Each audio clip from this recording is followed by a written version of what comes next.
Om Swastiastu. Perkenalkan, saya Nika Stiani, mahasiswa program profesi Nurse di Kesbina Husada Bali. Di sini saya akan menampilkan sebuah video tutorial bagaimana cara melakukan pemeriksaan antenatal care pada ibu hamil.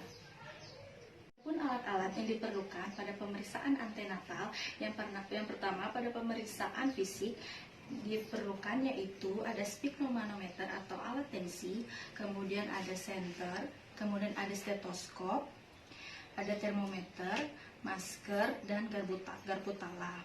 Kemudian untuk pemeriksaan leopotnya menggunakan ada stetoskop dan meteran. Dan di luar dari alat tersebut menggunakan hand cuff, kemudian bantal, dan juga selimut untuk privasi pasien. Selamat pagi Ibu, perkenalkan saya Perawat Nika, mahasiswa program profesi Nurse di Kesbina Husada Bali yang bertugas pada hari ini. Dengan Ibu siapa? Boleh saya lihat gelangnya Bu ya. Bagi Ibu, tujuan hari ini saya ingin memeriksakan kehamilan Ibu yang tujuannya untuk mengetahui kesehatan Ibu dan juga bagi Ibu. Untuk kontak waktunya sekitar 15-20 menit. Sebelumnya, apakah ada yang ingin ditanyakan Bu? Jika tidak, saya izin untuk ya.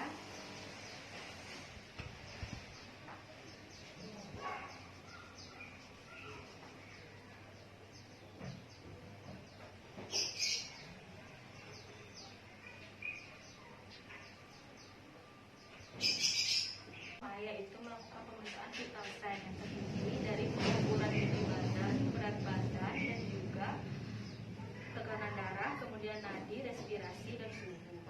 Untuk pengukuran tinggi badan menggunakan meteran atau yang sudah tersedia di rumah sakit, puskesmas, dan lain-lain. Kemudian pengukuran berat badan menggunakan timbangan.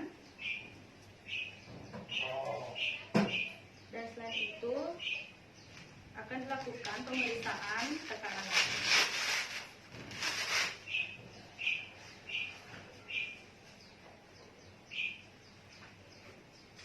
Ini ya Bu ya, saya ukur ya.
Suhunya normal Bu ya, 36 derajat Celcius.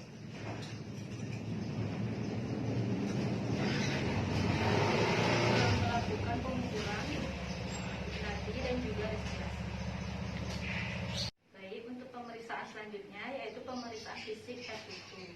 Jadi yang pertama kita lihat inspeksi, yaitu apakah distribusi rambut ibu merata, kemudian bagian kepala apakah ada benjolan atau tidak. Kemudian selanjutnya pemeriksaan bagian mata. Kemudian selanjutnya pemeriksaan bagian mata dilihat apakah warna sklera putih atau tidak, kemudian konjungtiva anemis atau tidak, apakah pupil isokor atau tidak. Selanjutnya bagian telinga juga dilihat apakah bagian telinga sisi kiri dan kanan simetris, dan juga apakah ada serumen atau tidak. Kemudian bagian hidung dilihat apakah ada serumen atau tidak. Selanjutnya bagian mulut itu dilihat apakah gigi masih utuh, kemudian apakah ada karang gigi, lidah kotor atau bersih, dan juga apakah ada ibu mengalami sariawan atau tidak. Selanjutnya akan dilakukan pemeriksaan bagian leher, yaitu apakah ada benjolan pada tiroid atau tidak. Selanjutnya ada pemeriksaan bagian payudara. Apakah payudara kiri dan kanan simetris? Kemudian apakah ada perubahan warna kulit atau hiperpigmentasi pada bagian puting dan juga areola? Selanjutnya apakah ada juga nyeri tekan bagian payudara ibu? Kemudian selanjutnya akan dilakukan pemeriksaan bagian ekstremitas bagian atas. Kita lihat apakah jari-jari ibu lengkap dan juga apakah terdapat udim atau tidak. Jika terdapat udim atau puting edema, kita hitung derajatnya, yaitu derajat 1 itu kedalaman puting edemanya 2 mm. Kemudian derajat 2 puting edemanya ukuran 4 mm. Kemudian derajat 3 itu dihitung yaitu kedalaman 6 mm. Dan yang terakhir jika derajat 4 yaitu puting edemanya 8 mm. Selanjutnya untuk sebelum pemeriksaan Leopard, kita lihat dulu seksi bagian atas. Apakah terdapat linea dan juga straight march atau striae. Kemudian apakah tinggi fundus uteri juga sudah sesuai dengan usia kehamilannya. Langkah pertama yaitu manuver 1 untuk menentukan apakah kepala atau bokong yang berada di fundus uteri.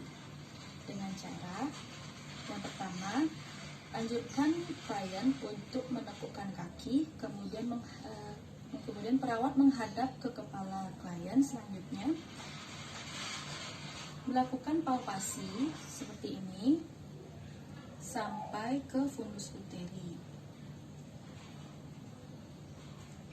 Jika kepala janin yang berada di fundus uteri seperti ini, jika kepala bayi yang berada di fundus uteri akan teraba keras dan bulat. Jika yang teraba pada fundus uteri itu bokong bayi, akan teraba lembut dan sulit digerakkan.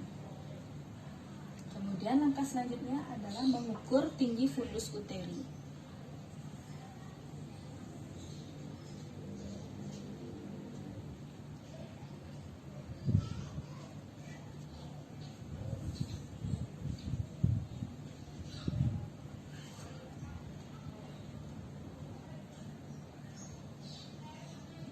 Selanjutnya, dalam pengukuran tinggi fundus uteri akan ada menghitung usia kehamilan.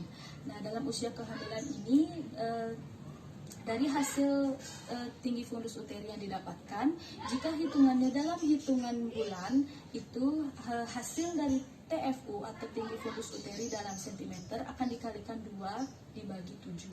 Kemudian jika hitungannya dalam mingguan akan dengan rumus yaitu TFU dalam sentimeter kemudian dikali 8/7.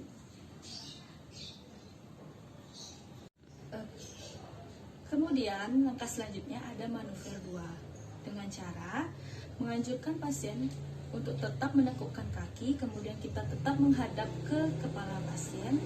Kemudian langkah selanjutnya, tangan kiri atau tangan kanan, salah satu tangan mendorong bagian sisi, kemudian sisi lainnya melakukan palpasi sambil meraba apakah pada sisi kanan atau kiri itu punggung atau ekstremitas janin. Jika punggung itu akan teraba keras dan memanjang, kemudian beraturan. Jika ekstremitas itu akan teraba kecil-kecil dan tidak beraturan. Selanjutnya manuver 3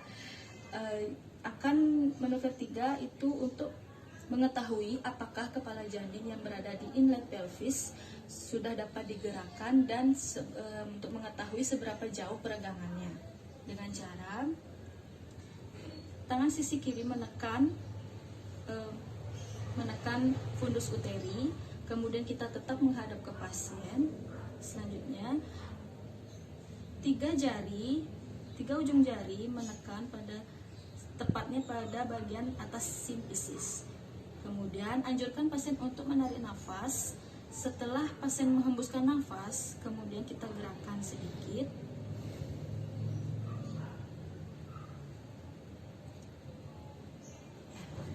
Langkah selanjutnya yaitu manuver keempat, guna untuk mengetahui apakah kepala janin sudah masuk PAP atau belum.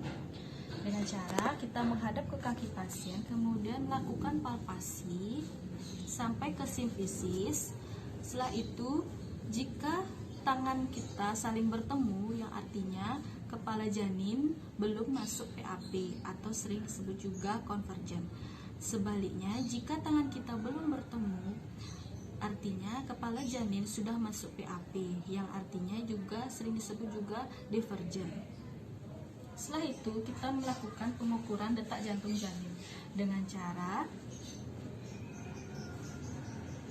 2/3 cm dari garis tengah, kemudian ke arah kuadran kiri atau kanan.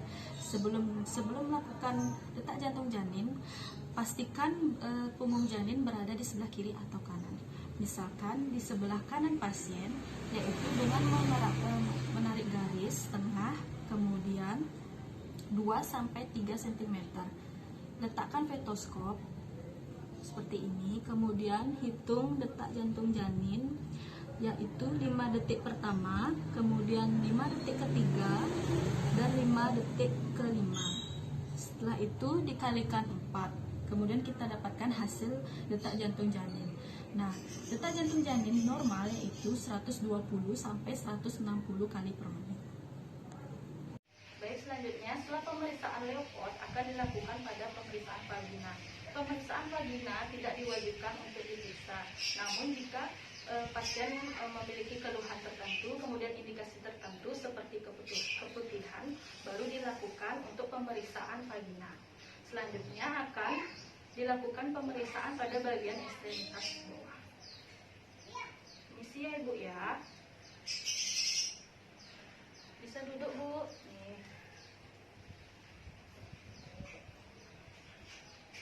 Sini Bu ya, saya ketuk ya.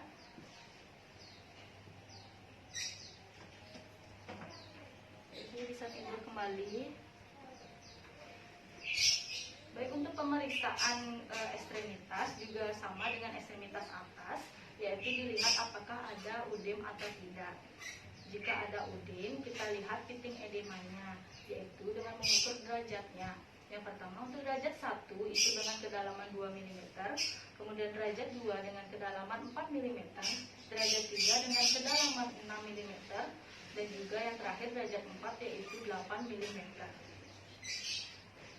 Baik Ibu, pemeriksaan hari ini sudah selesai. Bagaimana Ibu perasaannya? Baik Ibu, nanti sekitar pukul 1 saya akan datang kembali untuk memeriksakan keadaan Ibu dan juga tensi dan nadi Ibu ya. Nanti jika Ibu butuh bantuan, Ibu bisa menghubungi saya di ruang keperawatan. Jika tidak ada yang ditanyakan, saya permisi ya Bu ya. Selamat pagi.